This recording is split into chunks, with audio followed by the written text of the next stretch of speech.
En tout cas, le net était très gentil aujourd'hui. Oui, paraît-il, et Platon disait l'homme le plus chanceux est celui qui n'a dans l'âme aucune trace de méchanceté. Alors certes, on a beaucoup parlé de gentillesse aujourd'hui, vous le disiez sur les réseaux sociaux, mais souvent pour s'en moquer. Exemple avec Messékas sur Twitter, son message: aujourd'hui c'est la journée mondiale de la gentillesse, ne pas oublier les autres jours de l'année. Pour Canard Jaune, à quand la journée mondiale des journées mondiales? Mais il y a quand même des cœurs d'or en ce bas monde, Catherine. Notamment Émilie Courte, elle a créé le premier réseau social du bonheur.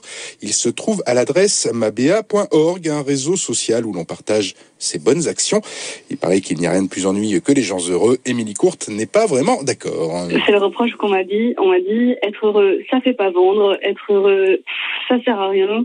C'est niais, c'est ringard, etc. Moi j'ai envie de dire que être heureux, ça fait du bien, tout simplement. Et que quand on est dans une situation où tout le monde nous dit que le pays va mal, qu'il y a la crise, qu'il y a le chômage, qu'il y a tout ça, je pense qu'avoir une petite bulle d'oxygène, ne serait-ce que un petit site internet, un petit message ou quoi que ce soit, et ça fait du bien. Ça peut être des petites choses, rien du tout. Aujourd'hui, ma voisine m'a donné un peu de confiture. Voilà, c'est tout simple, mais ça fait plaisir. Voilà, c'est bien un petit pot de confiture. Effectivement, le premier réseau social du bonheur, c'est à l'adresse mabea.org, et pourquoi pas dès ce soir y raconter un petit bonheur et un petit pot de confiture.